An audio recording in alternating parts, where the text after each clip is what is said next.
आप देख रहे हैं शमा न्यूज यूपी चैनल में आप सभी दर्शक बंधुओं का स्वागत है। लोक भवन की तर्ज पर बनेगा लखनऊ नगर निगम का नया मुख्यालय। 160 करोड़ की लागत से 16 महीनों में होगा तैयार। लखनऊ में नगर निगम का नया मुख्यालय का निर्माण कार्य शुरू हो गया है। ये नया मुख्यालय 160 करोड़ की लागत से 4 मंजिला होगा, जिसे तैयार होने में लगभग 16 महीने लगेंगे। लखनऊ राजधानी लखनऊ में नगर निगम का नया मुख्यालय गोमतीनगर के फन मॉल के पीछे केंद्रीय कार्यशाला परिसर में बनना शुरू हो गया है। नगर निगम का 4 मंजिला भवन लोक भवन जैसी भव्य शैली में तैयार होगा और इसे लगभग 16 महीनों में 160 करोड़ रुपए की लागत से पूरा किया जाएगा। आरआर कार्यशाला को अस्थायी रूप से दूसरे स्थान पर शिफ्ट कर दिया जाएगा, जबकि तोड़फोड़ का काम पहले ही शुरू हो गया है। नगर निगम जोन 4 के एक्सीएन अतुल मिश्र ने बताया कि मुख्यालय में हाईटेक सुविधाओं के साथ विभिन्न विभागों के कार्यालय और आम जनता के लिए सुविधाएं उपलब्ध होंगी।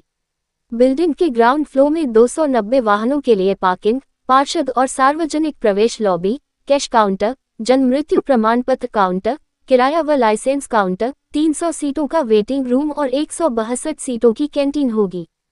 फर्स्ट फ्लोर पर अधिकारी प्रवेश लॉबी, स्वागत कक्ष, प्रतीक्षालय, media waiting lounge, CCTV control room और जलकल, राजस्व, कर व पशु चिकित्सा विभाग के ऑफिस होंगे।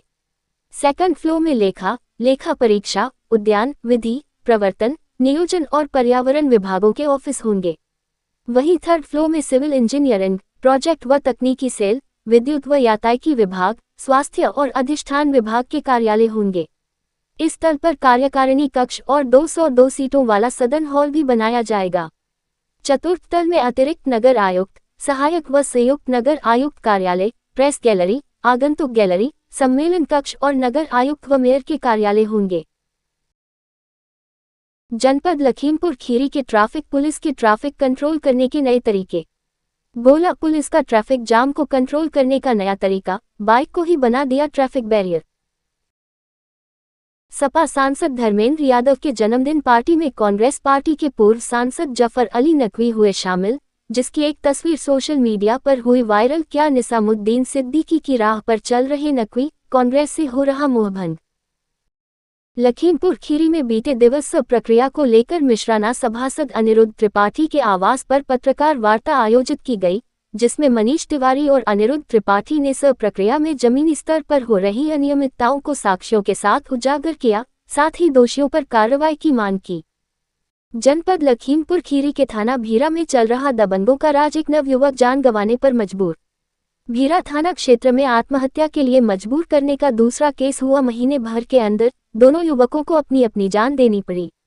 सूत्रों ने बताया कि भीरा कोतवाली में चलता है दबंगों का राज्य, तभी नगर पंचायत अध्यक्ष पति के खिलाफ कई बार शिकायत पत्र दिए गए, नहीं होती कोई कार्यवाही। क्या योगी सरकार में दबंग सपाई नेता चला रहे भीरा कोतवाली, जो कभी किसी के घर में पत्थर फिकवाते हैं तो कभी जान से मारने के लिए अपने गुर्गे भेजते हैं, कभी किसी पर गाड़ी चढ़वाने का प्रयास करते हैं।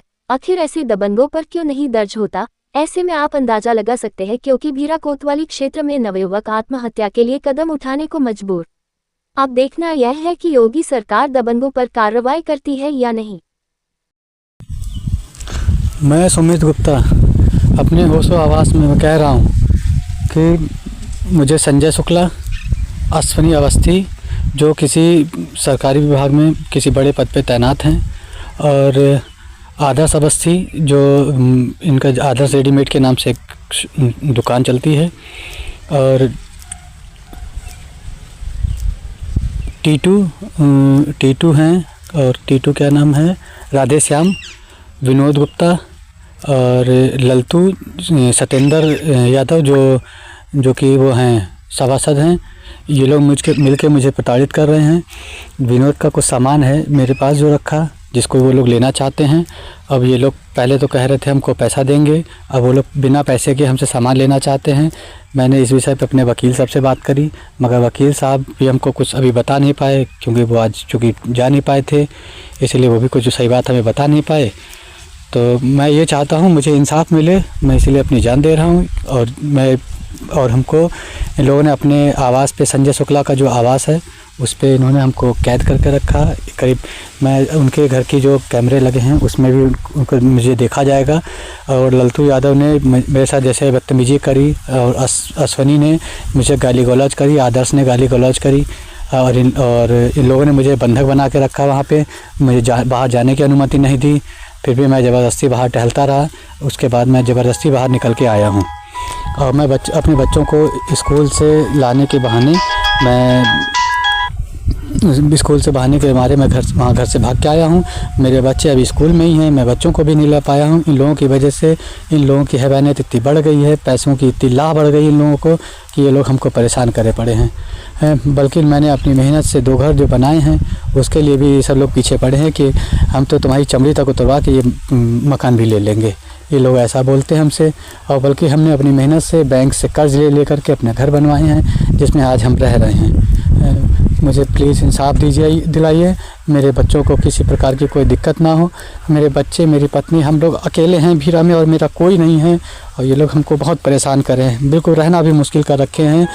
2 दिन से तो ये लोग हमको बिल्कुल 4-5 दिन से तो ये लोग बेर फ़ोन आता है, परेशान करते हैं। अभी भी हमको ये लोग फ़ोन कर रहे हैं, टीटू फ़ोन कर रहे हैं कि तुम कहाँ चले गए हो। मैं इसलिए अपना प्राण दे रहा हूँ। मैं अब तंग हो गया हूँ इन लोगों से, मैं लोगों के व्यवहार से मैं बहुत परेशान हो चुका हूँ।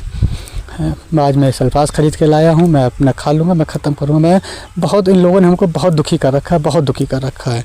ऊपर से बैंक के मैनेजर साहब राम किशोर जी हैं, उन्होंने और ज़्यादा प्रताड़ित कर रखा है। मेरा लोन का जो सेटलमेंट था 2,99,000 का करके मेरे से 3,10,000 रुपये लिए। उसके बाद में 16,000 रुपये की और मांग कर रहे हैं। अब कल मैंने एक शिकायत करी, शिकायत के बाद में उनका कोई जवाब नहीं मिला मुझे और मैं परेशान हो गया हूँ। बस जय श्री राम।